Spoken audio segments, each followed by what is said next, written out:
하나님의 말씀은 마태복음 28장 18절부터 20절입니다. 예수께서 나와 말씀하여 이르시되 하늘과 땅의 모든 권세를 내게 주셨으니 그러므로 너희는 가서 모든 민족을 제자로 삼아 아버지와 아들과 성령의 이름으로 침례를 베풀고 내가 너희에게 분부한 모든 것을 가르쳐 지키게 하라. 볼지어다 내가 세상 끝날까지 너희와 항상 함께 있으리라 하시니라. 아멘. 하나님은 우리 성도님들과 세상 끝날까지 항상 함께 하시는 분이십니다. 그래서 예수께서도 오늘 본문 말씀을 통해서 볼지어다 내가 세상 끝날까지 너희와 항상 함께 있으리라 말씀하셨습니다. 세상 끝날까지 주님이 다시 재림하셔서 이 세상이 완전히 끝나는 종말 때까지 어떤 어려움, 어떤 고난이 있다 할지라도 부활하신 주님은 항상 함께 하시겠다는 겁니다. 예수께서 죽으시고 하나님이 성령으로 예수를 살리지 않는다면, 또 살리지 않으셨다면 어떻게 영원토록 제자들과 우리와 함께 할 수 있겠습니까? 주님이 부활하셨기 때문에 하나님 아버지가 성령으로 죽은 자 가운데서 예수를 살리셨기 때문에 세상 끝날까지 영원토록 그 이후에도 우리와 함께 하실 수 있는 겁니다. 고린도전서 15장 12절부터 19절을 한번 보시기 바랍니다. 고린도 교회에 사도 바울이 개척하면서 주님이 죽으시고 부활하신 것을 분명히 가르쳤고 그들은 믿었습니다. 이 부활에 대한 믿음은 인간의 이성과 경험과 지식으로 전달할 수도 없고 그거를 믿을 수도 없습니다. 오늘 본문 내용은 병행 그 본문에도 나와 기록되어 있는데 마태복음, 마가복음, 누가복음, 요한복음, 사복음서에 다 기록되어 있어요. 그런데 부활하신 주님의 몸을 봄에도 불구하고 저게 영인가? 그리고 너무나 기쁜 나머지 이상하게도 믿지 못하는 장면들이 나옵니다. 이렇게 고린도 교회 교인들도 부활이 없다고 하는 거짓 사도들, 거짓 교사들에 미혹돼서 죽은 자가 무슨 부활이 있느냐? 죽으면 끝이지. 그래서 죽은 자 가운데서 다시 사는 부활을 믿지 않는 형국이 됐어요. 이렇게 되면은 예수를 죽은 자 가운데서 다시 살리신 하나님의 그 부활의 역사도 믿지 않는 거예요.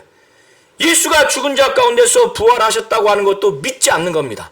부활에 대한 믿음, 부활에 대한 신앙이 없는 거예요. 그때 사도 바울은 죽은 자 가운데서 다시 사는 부활을 믿지 않으면 어떻게 되느냐? 너희 믿음도 헛것이고 너희가 전도하는 것도 다 헛된 것이라는 거예요. 그리고 하나님이 예수를 죽은 자 가운데서 살리셨다고 너희들이 그렇게 전도한 거, 이거 다 거짓 증인들이라는 거, 거짓 증언을 한 것이라는 거예요. 하나님 앞에. 그러면 하나님 앞에 저주와 심판을 받죠.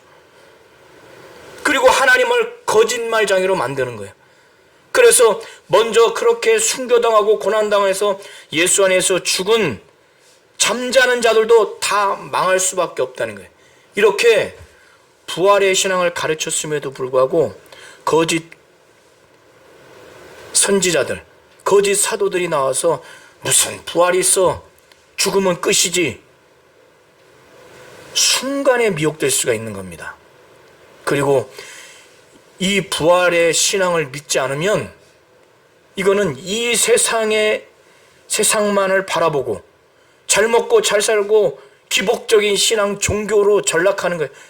믿음도 헛되고 우리가 전파하는 것도 헛되고 더 나아가서 망하는 거예요. 주님이 죽으시고 부활하신 것은 우리의 죄와 악을 짊어지시고 죽으셔서 피 흘리시고 그가 우리가 받을 저주와 형벌을 대신 받으셨다고 기록해서 믿는데, 만약에 주님이 죽으시고 부활하신 것이 없다면, 그걸 또 믿지 않는다면 우리의 죄는 그대로 있고 우리는 저주와 형벌을 받아야 되는 거예요. 그냥 지옥 가야 되는 겁니다. 우리 성도님들이 기독교의 신앙을 세상의 종교로 그렇게 생각하시면 안 됩니다. 나와 내 가정과 우리 사업장과 우리 육체가 복을 받아서 부유하게, 행복하게, 건강하게 사는 이 세상 종교로 믿고 신앙생활한다면 오늘 이후로 절대로 기독교는 그런 종교가 아니라는 것을 믿으시고, 예수가 우리의 죄를 위해서, 악을 위해서, 우리의 저주와 형벌을 위해서 대신 짊어지시고 그 모든 걸 받으기 위해서 십자가에 못 박혀 죽으시고 피 흘리시고, 그는 죄가 없기에, 의인이기에 그는 부활하신 것을 우리 성도님들이 확실히 믿으시기 바랍니다. 로마서 8장 11절을 한번 보시기 바랍니다. 로마서 8장 11절에 사도 바울은 먼저 가장 죽은 자 가운데서 부활의 첫 열매로 예수를 말씀하고 있어요. 고린도전서 15장 12절 19절에 죽은 자 가운데서 누가 가장 첫 열매로 부활했느냐? 예수가 부활했다는 거예요. 그 다음에 누구냐? 예수가 재림하실 때 정말 첫째 부활에 참여하기에 합당한 자, 목배임을 당하고 이 말씀을 전하면서 복음을 증거하면서 모진 핍박을 받는 자들, 그런 자들이 공중에 틀림받습니다. 예수를 하나님이 살리셨다는 거예요. 바로 성령으로. 그 성령을 우리가 받지 않았습니까? 그렇다면은 예수를 죽은 자 가운데서 살리신 이의 영이 너희 안에 거하시면, 그리스도 예수를 죽은 자 가운데서 살리신 이가 너희 안에 거하시는 그의 영으로 말미암아 너희 죽을 몸도 살리신다는 거예요. 예수의 부활도 믿으시고 우리도 하나님의 성령으로 다시 살리실 것이라고 하는 이 부활에 대한 신앙이 확실히 있으시기를 예수의 이름으로 축원합니다. 오늘 마태복음 28장의 말씀을 통해서 예수께서는 이미 27장까지 유대 종교 지도자들의 사형 집행 결의를 통해서 로마 총독에게 그 결의한 이후에 넘기면서 십자가에 처형을 했습니다. 그래서 아리마대 사람 요셉은 총독 빌라도에게 예수의 시체를 달라고 해서 유대인의 그 무덤은 바위를 파서 굴을 만들어서 큰 그 바위덩이로 그 입구를 막아놨어요.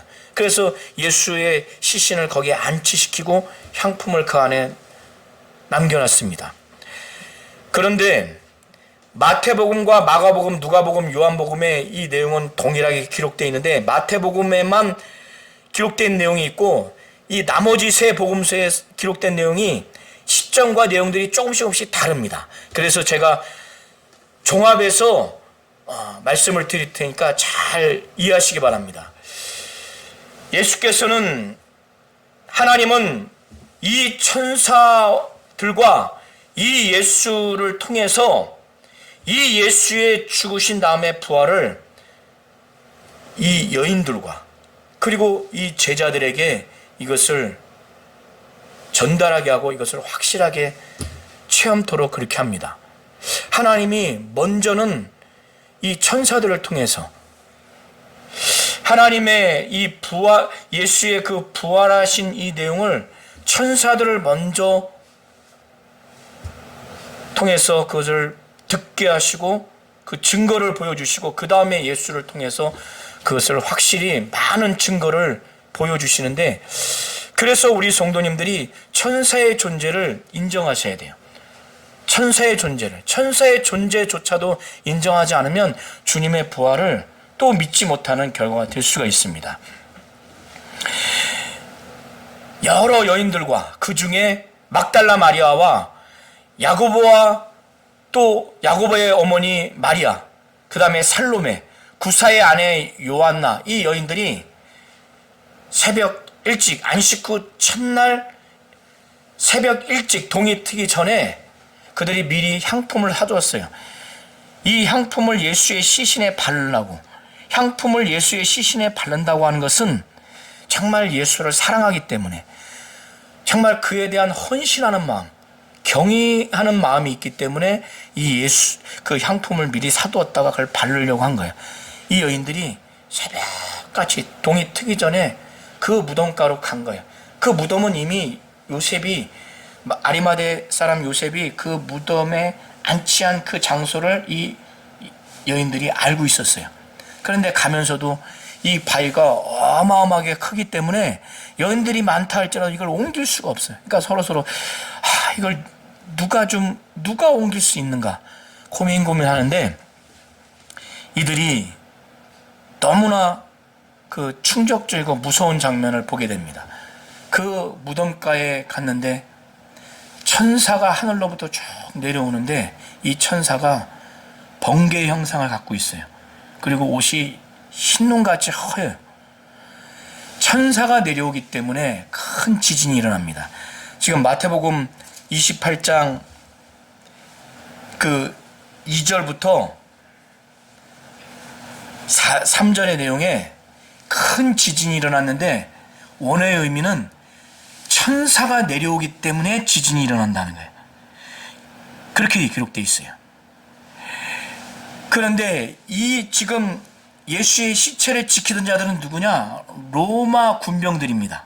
유대 종교 지도자들이 로마 총독에게 부탁을 해서 제자들이 이 예수의 시신을 훔쳐갈지 모르니까 이걸 지키게 해달라고 한 거예요. 그런데 이 당시에 로마 군병들은 전 세계 아주 최강의 군사들이에요. 그러니까 무서울 게 없어요. 그런데 저도 수년 전에 먼 지역에서 지진 난 그 파장이 이 건물까지 오더라고요. 아주 미동했는데 엄청 두렵더라고. 근데 지금 이 세계 최강의 군사들이 여러 명이 지키고 있는데 지금 큰 지진이 났어요. 그 산이 막 뒤틀릴 정도로 엄청난 지진, 그것 자체도 두려운데 번개 같은 형상의 천사를 보니까 얼마나 두렵겠어요. 그러니까 이들이 몹시 떨었는데, 몹시 떨다가 결국에는 표현하기를, 보세요, 4절에 죽은 사람같이 됐다는 거예요. 여러분, 불신자들이 천사를 보면은 엄청 두려워요. 천사가 날개 달리고 예쁜 게 아닙니다. 근데 믿는 자들도 두려워요, 천사가. 하나님은 아예 볼 수도 없어요. 계시록에 보면은 정말 예수의 그 용모가 빛나는 모습도 있는데 죄인은 볼 수가 없습니다. 거의 죽은 사람처럼 떨다가 너무너무 무서워서 죽은 사람같이 됐다는 건 뭐예요? 죽었다는 거예요? 기절했다는 거예요. 너무 두려워서. 그런 천사가 이 여인들에게는 두려워하지 말라고, 아주 부드러운 말로 두려워하지 말라고.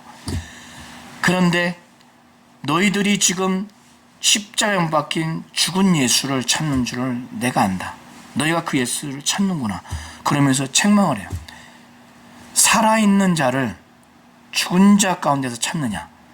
그러면서 이 여인들이 지금도 부활을 믿고 이 무덤가에 온 게 아니에요. 부활을 믿고 온 게 아니에요. 그러니까 천사가 책망을 해요. 책망하는 내용이 누가복음에 나옵니다. 어째 너희가 살아있는 자를 죽은 자 가운데서 찾냐. 갈릴리에서 주께서 어떻게 너에게 말씀하신 것을 기억해라. 그러면서 천사가 예수가 하신 말씀을 말씀합니다. 그 예수가 이르시기를, 인자가 죄인의 손에 넘겨져서 십자가에 박혀 죽은 다음에 3일에 다시 살아날 것이다. 이 얘기를 하니까 그 여인들이 그때서야 그 예수의 말씀이 이제 생각이 나는 거예요. 이 과정에서 예수는 지금 여기 계시지 않는다. 살아나셨다. 와봐라. 그래서 천사가 그 예수가 누렸던 것을 보여줍니다. 그런데 다른 마가복음과 누가복음에는 천사가 한 명이라고 해서 마가복음에는 한 명으로 나옵니다. 거기 앉아있다고, 우편에 앉아있다고 말하고, 누가복음에는 두 명의 그 청년으로 이제 기록을 해요. 두 천사죠. 그러니까 한 천사는 예수의 시신 원래 앉았던 머리, 그리고 한 천사는 발 밑에, 그리고 시신은 없어졌어요. 예수님이 입으셨던 세마포는 있고 머리에 둘렀던 수건은 다른 데 놓여 있고, 이 여인들이 얼마나 두려운지 그냥 무릎을 꿇을 수밖에 없는 상황이에요. 그러니까 이 여인들이 한편에서는 천사의 말을 들은 거예요. 이때 천사는 주님이 다시 살아나셨다고 하는 이 말씀을 증거하고, 그 예수가 부활하셨다고 하는 그 흔적, 지금 이것을 보여줍니다. 그런데 아무도 사람 중에 예수가 부활한 것을 본 것은 없어요. 그런데 또 다른 성경에는 마리아가 예수의 이 시신을 누군가가 가져갔다 해서 베드로와 그 요한이 있는 제자들에 가서 이거를 전합니다. 두 제자가 막 달려가요. 먼저 뛰어간 거는 사도 요한이에요. 여기서 주님이 사랑하는 자는 표현되어 있는데 그것은 사도 요한입니다. 사도 요한이 먼저 들어갔지만 굽부려서 그 안을 보지만은 그거를 들어가진 않아요. 뒤따라온 이제 베드로는 들어가 버려요. 보니까 시신이 없는 거예요. 그런데 그들은 그걸 믿지 않고 시신이 없다고 하는 것만 발견하고 다시 돌아오고 자기들 집으로 갑니다. 그들은 성경에 주님이 죽으시고 부활하실 것이라고 하는 그 믿음이 그 당시까지만 해도 없는 거예요. 한번 생각해 보세요. 여자들이에요. 그리고 큰 지진이 났어요. 그리고 바위를 천사가 옮겼습니다. 어마어마하게 큰 바위를. 그리고 그 바위 위에 천사가 앉아있고 그 안에도, 굴 안에도 앉아있거나 또 서있거나, 이런 광경을 보면서 그 마리아는 너무 두려워서 순간 무릎에 힘이 쫙 빠졌겠죠. 막 무릎 꿇고 막 덜덜덜덜덜 떨고. 세계 최강 군사들인 로마 군병들은 몹시 떨다가 그냥 죽은 사람처럼 돼버렸어요. 기절해버린 거예요. 이런 상황에서 천사들은 빨리 가서 제자들에게 전해라. 주님이 다시 살아나셨다고. 그리고 이 여인들에게 말하기를 예수께서 갈릴리에 가시는데 그때 제자들이 포기될 것이다.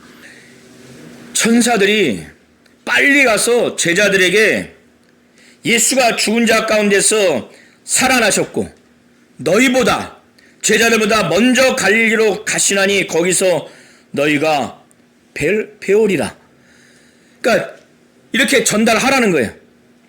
그런데 이 여자들은 한편에서는 큰 지진도 보고 천사가 내려왔는데 그 형상이 번개같고 얼마나 무서워요. 로마 군병들은 막 몹시 떨덜덜덜 떨다가 기절해버렸으니 이 여자들도 무섭죠. 무서워하지 말라고 했는데 한편에서는 무서워요. 마가복음과 누가복음, 요한복음, 다른 복음서를 보면 이 여인들은 너무너무 무서워서, 너무 놀라고 막 떨고 무서워서 빨리 무덤을 나와서 막 달려가 버렸어요. 그리고 너무 무서우니까 경황이 있어요. 아무 사람들에게 말을 못하는 거예요. 그러다가 한편에서는 주님이 다시 살아나셨다고 하니까 그 시체가 완전히 없는 것을 보니까 천사의 말이 그냥 믿어졌던 것 같아요. 그러나 이것이 100% 믿어지지는 않았기 때문에 예수께서는 이 여인들에게 다가왔겠죠.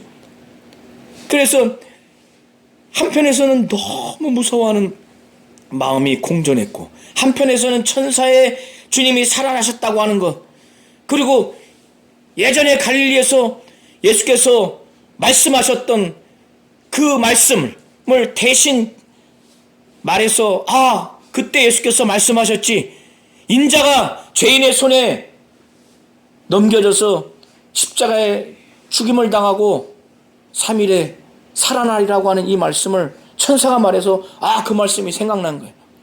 그러니까 믿어지는데 아마 뛰어오면서 100% 믿어졌다가 또 100% 믿음이 없다가 아마 이랬을 거예요.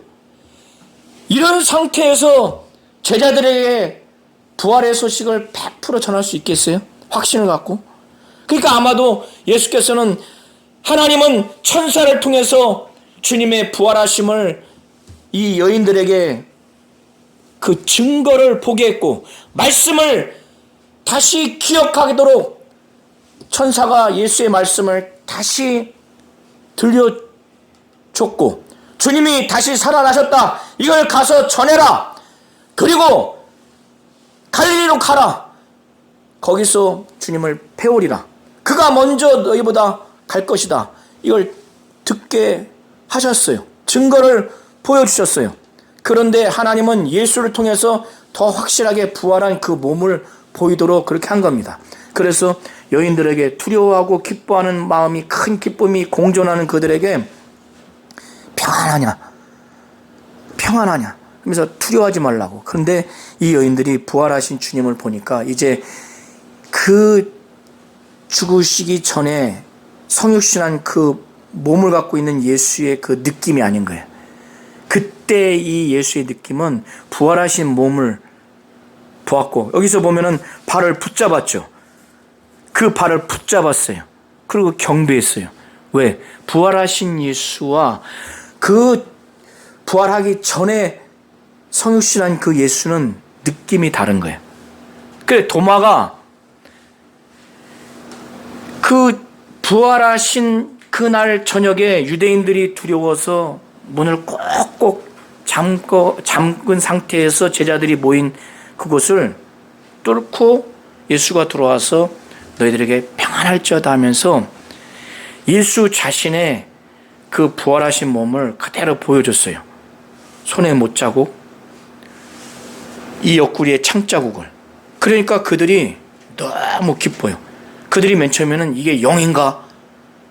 이렇게 의심하니까 예수께서는 그들에게 그 전부터 주님이 살아나셨다고 하는 그 엠마오로 가는 그 두 제자가 가다가 주님을 만납니다. 부활하신 주님을.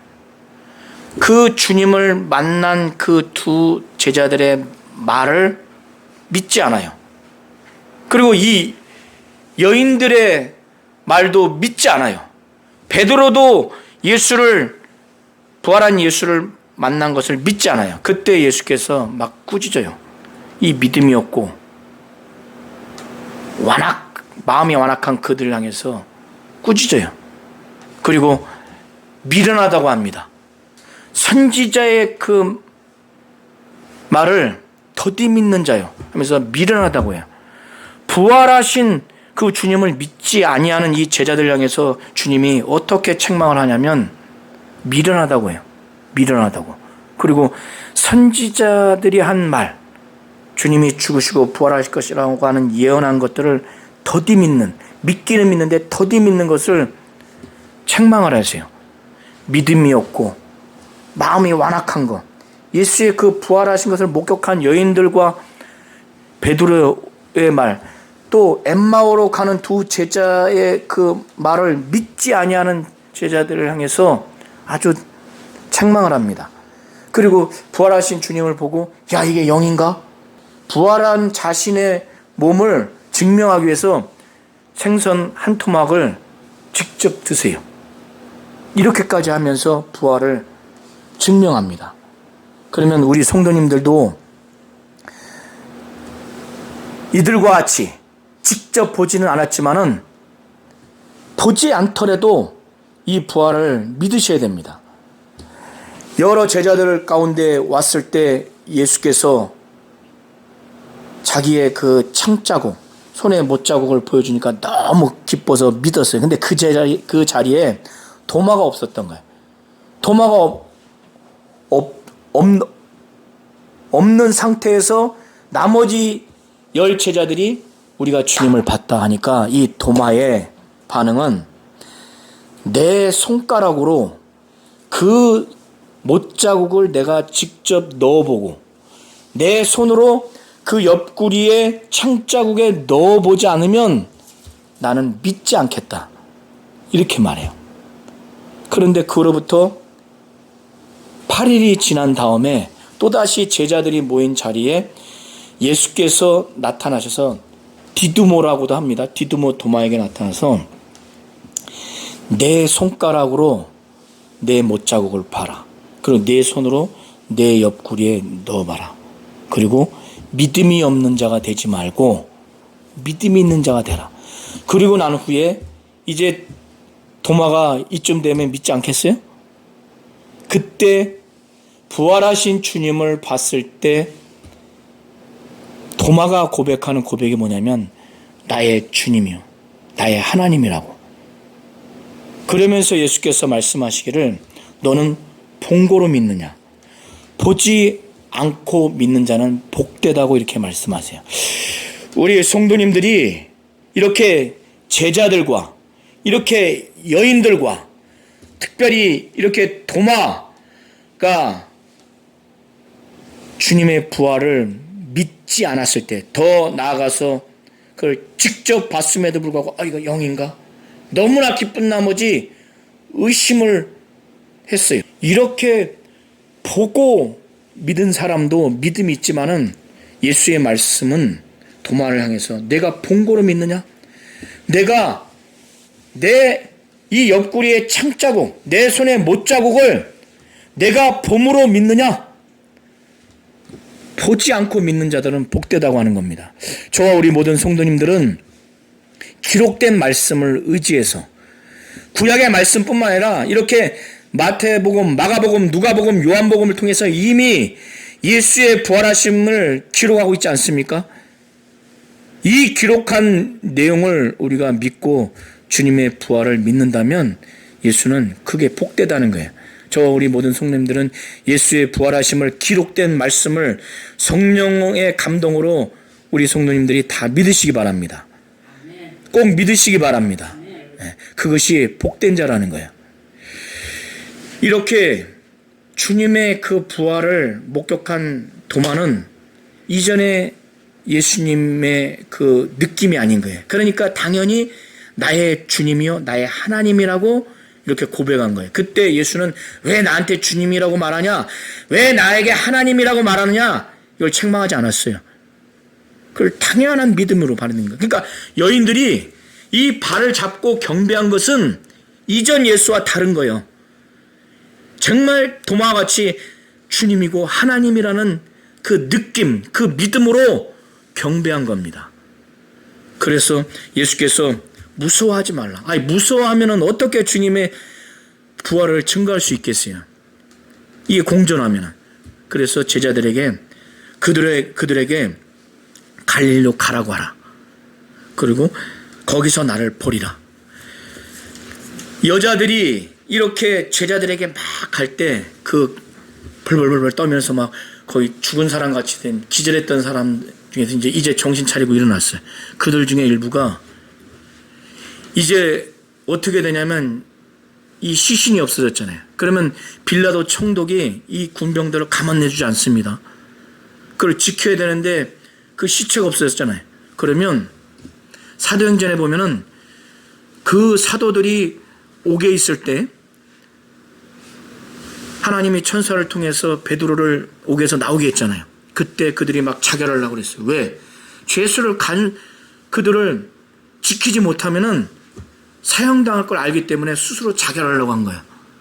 이런 것처럼 빌라도 총독이 예수의 시신이 없어진 걸 보면 자기들을 사형에 처할 걸 알고 그걸 두려워하기 때문에 이걸 어떻게 해야 할 것인가.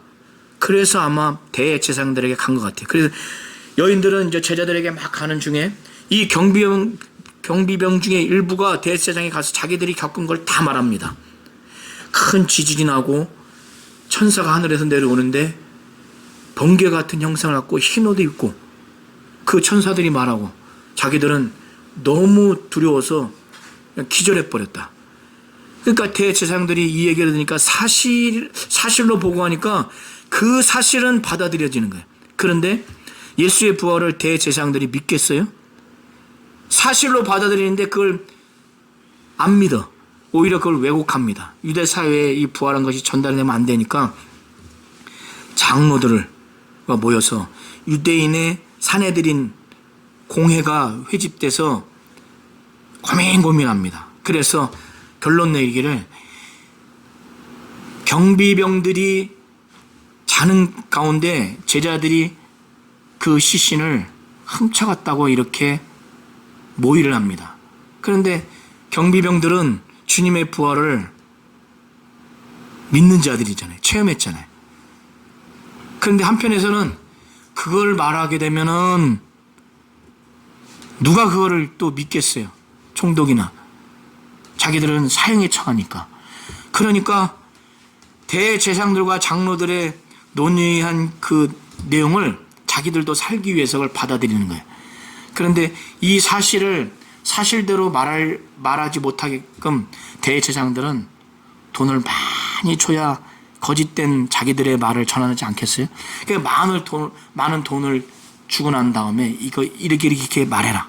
너희들이 자는 동안에 제자들이 와서 훔쳐갔다 이렇게 말해라. 그러면 이 경비병들이 그렇게 말하고 나면은 누구의 귀까지 들려가겠어요? 빌라도 총독에까지 들려가겠죠. 그러면 가만 내두겠어요?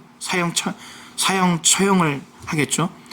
그렇게 총독에게 들리면 우리가 그때 총독에게 권해서 총독을 설득시켜서 그를 만족하게 해서 너희가 화를 당하지 않도록 11절부터 15절이 그 내용인데 15절에 보면 이 말이 오늘날까지 유대인 가운데 툭 퍼졌다는 거예요. 오늘날까지는 지금 이때까지가 아니라 이 마태복음을 기록하는 이 당시까지 이 말이 툭 퍼졌다는 거예요. 어떻게 해요? 예수의 시체는 그 제자들이 그 군병들이 자는 동안 훔쳐갔다. 아니 자는 동안 훔쳐갔다는 거를 어떻게 알아요? 자고 있는 사람이 그걸 어떻게 알아? 그리고 그걸 봤으면 세계 최강 그 로마 군사들이 그걸 가만 내두겠어요? 말도 안 되는 거짓말로 이렇게 했는데 이것이 다 퍼집니다. 그렇게 믿고 있어요. 이 여인들의 말을 듣고 11 제자가 갈릴리에 가서 예수께서 살아 생전에 지시하신 산으로 올라갑니다. 그 전에 예수께서 먼저 그곳에 가 계시기 때문에 예수를 뵙고 경배하죠. 이들도 도마와 같이 정말 주님이다, 예수는 하나님이다라고 하는 그 느낌, 그 믿음, 그 확신이 순간 생겨서 예수가 하나님이고 하나님의 아들이라고 하는 그 대상을 두고 지금 경배하는 거예요. 근데 이 와중에도 이 제자들 중에 아직도 반신반의해서 의심하는 자들이 있습니다. 이런 자들을 향해서 지상 명령을 하시는 거예요. 예수께서 이런 자들, 예수를 뵙지만은 경배하는 아직도 의심하는 이런 자들을 향해서 나아가서 말씀하시기를 18절을 보시기 바랍니다. 예수는 죽으시고 부활하신 다음에 하나님이시고 하나님의 아들로서 이제 하나님이 그에게 권세를 주셨는데 하늘의 권세를 주셨어요. 땅의 권세를 그에게 주셨어요. 예수께서 지금 부활하신 다음에 마지막 말씀하시는 이 대상들이 성령 충만하고 목숨 걸고 주님을 쫓아가겠다고 하는 이 믿음이 완벽한 상태가 아니에요. 예수를 뵙고 경배하는 자도 있지만 그 중에는 의심하는 자들도 있는 그 대상들에게 한 발자국 나아가서 말씀하시는 거예요. 마가복음에는 어떻게 기록되어 있냐면 믿음이 없고 마음이 완악하기 때문에 그들을 막 꾸짖어요. 꾸짖은 다음에 말씀하시기를 온 천하에 다니면서 만민에게 복음을 증거하라.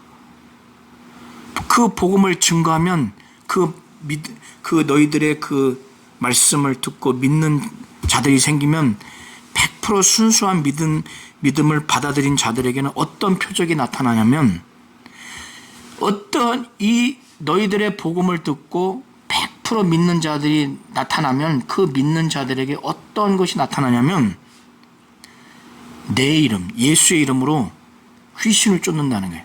그러니까 제대로 믿는 자들이라면 그런 겉의 흔적, 표적이 나타난다는 거예요. 그리고 새 방언을 말한다는 거예요.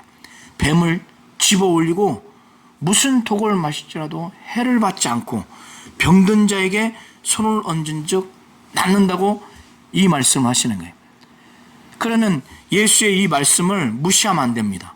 제대로 믿는다면 예수의 이름으로 귀신 쫓는 흔적이 나온다는 거예요. 표적이 나타난다는 거예요. 새 방언을 말한다는 거예요. 새 방언은 영어, 일어, 중국어 그걸 말하는 게 아니에요. 사도행전 1장, 2장 이후에 영이 말하는 그 기도, 이걸 바로 새 방언으로 말하는 겁니다. 병든 자에게 손을 얹은 즉 낫고, 부지 중에 뱀을 집으면 뱀을 집어 올려서 해를 받지 않는 거예요. 그래서 사도행전에 보면은 바울은 자기도 모르는 사이에 뱀을 건드렸다가 뱀에 물렸지만 죽지 않아요. 무슨 독을 마실지라도 해를 받지 않는, 의도적으로 하는 것이 아니라 시험 삼아서 하는 것이 아니라 믿는 자들에게 이런 표적이 따른다는 거예요. 예수께서는 이런 자들을 향해서 하늘과 하늘의 권세, 땅의 권세를 가졌으니, 이런 모든 권세를 가졌으니 그러므로 19절에 보면 너희는 가서 모든 민족에게 가서 제자 삼으라는 거예요. 하늘의 권세, 땅의 권세를 가졌으니 제자 삼으라는 거예요. 이 땅에 한국의 권세 가진 자, 또 저 러시아 지역의 권세 가진 자가, 그 모든 통치를 하는 자가 그 권세가 있으니까 당신은 이것 해라 하면은 그 권세를 믿고 하지 않겠어요? 예수께서 부활하신 다음에 하나님이고 하나님의 아들로서 하늘과 땅의 모든 권세를 가진 통치자로서 이제 겁내지 말라는 거예요. 그런 통치자가 세상 끝날까지 함께 하겠다는 거예요. 어떤 고난과 어떤 핍박과 어떤 어려움이 있다 할지라도 함께 하겠다는 거예요. 주님이 함께 하는데 그 주님이 하늘의 모든 것도 통치하고 다스리고 땅에 있는 모든 것도 통치하고 다스리는 권세가 있는 자가 말하는 거예요. 그 명령이 뭐냐? 모든 민족에 가서 제자 삼으라는 거예요. 제자 삼으라는 거예요. 그게 부활하신 다음에 말씀하시는 거예요. 제자 삼으라는 거예요. 제자 삼 때 이 원어의 의미는 주 동사가 제자 삼으라는 거예요. 제자 삼는데 이 사람들을 어떻게 제자를 삼느냐? 아버지와 아들과 성령의 이름. 사도행전 이후에 보면은 이 이름을 예수의 이름이라고 합니다. 아버지와 아들과 성령의 이름으로 침례를 베풀라고 하는 거예요. 침례가 무엇입니까?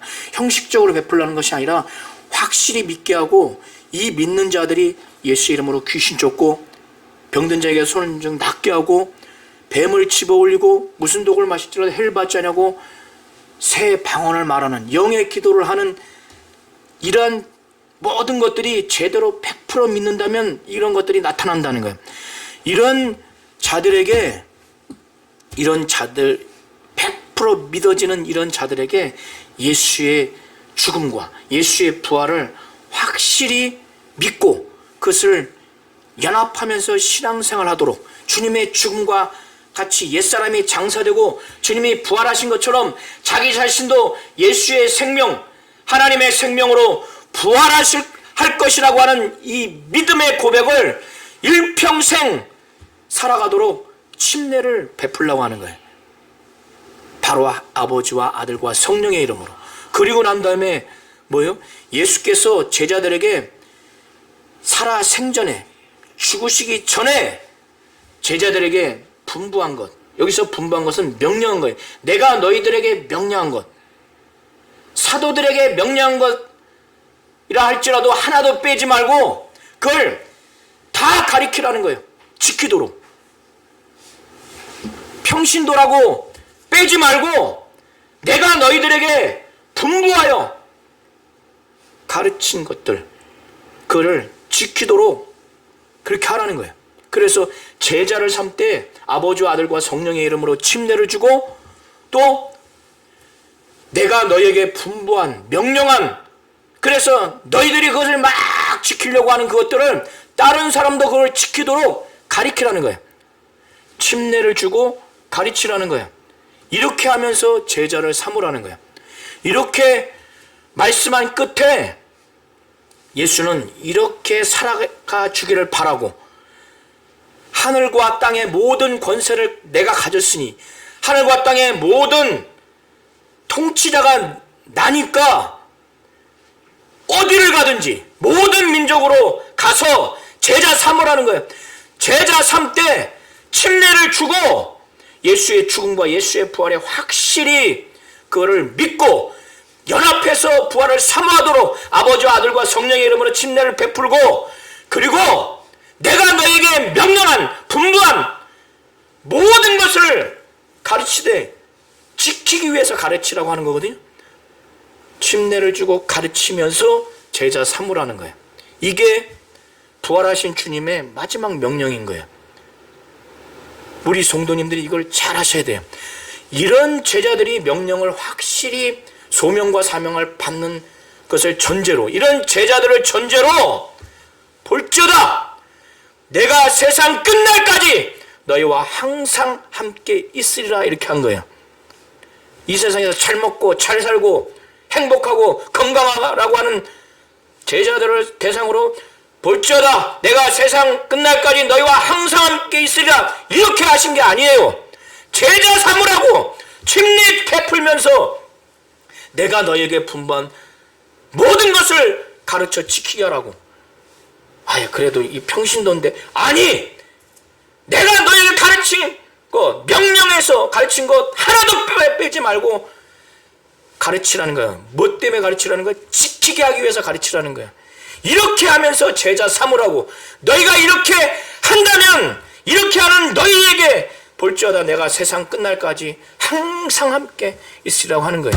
사도행전 1장 1절부터 보시면 40일 동안 예수께서는 자기가 살아나신 증거를 많이 보이셨어요.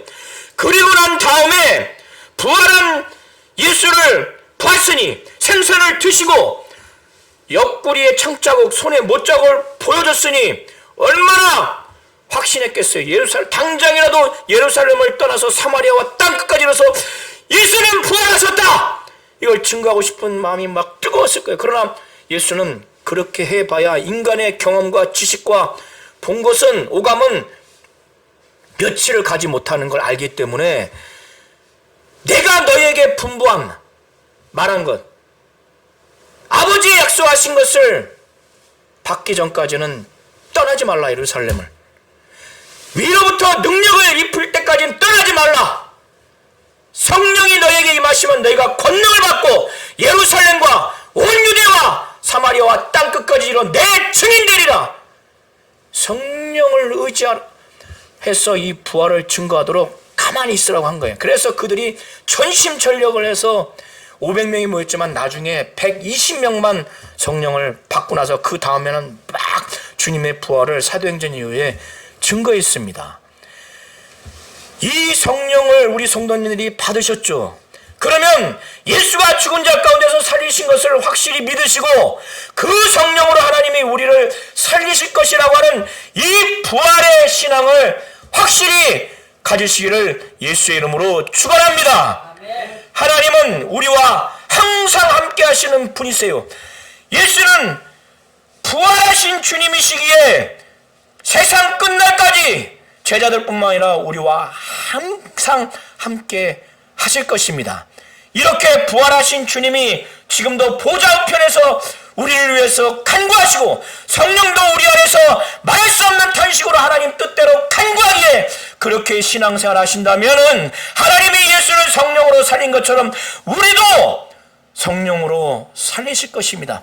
첫째는 주님이 부활하셨고 부활의 첫 열매가 되셨고 그 다음에 주님이 재림하실 때 하나님의 말씀을 증거하고 목배임을 받고 하나님 뜻대로 신앙생활하는 자들이 그때 천사를 다 보내서 사방에서 첫째 부활에 참여할 자들을 다 모을 겁니다. 우리 모든 성도님들이 이와 같이 부활의 신앙을 갖고 소망하고 영광의 부활에 이르시기를 예수의 이름으로 축원합니다.